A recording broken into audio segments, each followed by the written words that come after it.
raisina mba tsy velibelena krisy ny antony faharoa nanosika ny ministère ny atsitany sy ny système Nations Unies ary Union africaine no azy ty zany dia indrindra mba ialana zay mety endrika crise politique raha ohatra ka tsy voafehy ny politika ary fantatsika fa ny crise politique rehetrarehetra dia vidina lafo amin'ny lafiny économique. Tsy manaiky ny tokony isian'ny fifidianana mialohan'ny fotoana ny fianakaviam-be iraisam-pirenena sy ny vondrona afrikanina.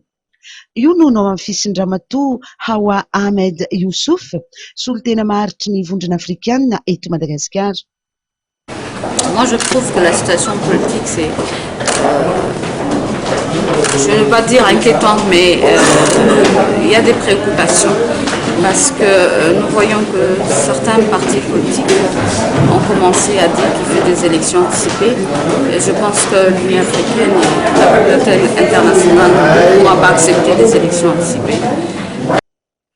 Tsy afaka miverin-dalana intsony hoy izy I Madagasikara. Ary tsy ny fifidianana mialohan'ny fotoana akory no anatsaratsara ny fiainan'ny malagasy izay efa sahirana.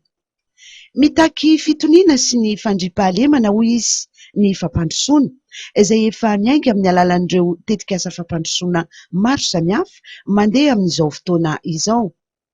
Noho izany dia tsy afaka miverin-dalana Madagasikara sy ny firenena malagasy. Izay ny amin'ny vaovao politika fandriam-bava kosa eo amin'ny tontolon'ny fampianarana ambony. Ny tsy fifankazahoana teo amin'ny samy mpianatra avy amin'ny faritany samihafa no nahatonga ny savorivory tao amin'ny universitéany Mahajanga. Efa nisy ny fepetra noraisina mba tsy hiverenan'ny zavan-tranga araka ny fanamarihana izay noentiny filohan'ny universitéany Mahajanga.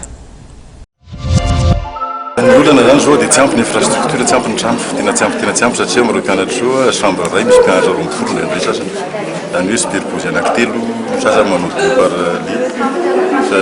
Misiezaka atao ministère manokana momban'izay fa amin'izao fotoana izao dia fandaminana anatony atao. Zany hoe zay efa hoe tsy tokony mipetraka amin'ny cité intsony dia hôtely tsy maintsy sorona fa tsy mety intsony ilay hoe 12 par chambre na ohatr'izany fa tsy maintsy manaraka an'izay ilatsika dia 6 par chambre.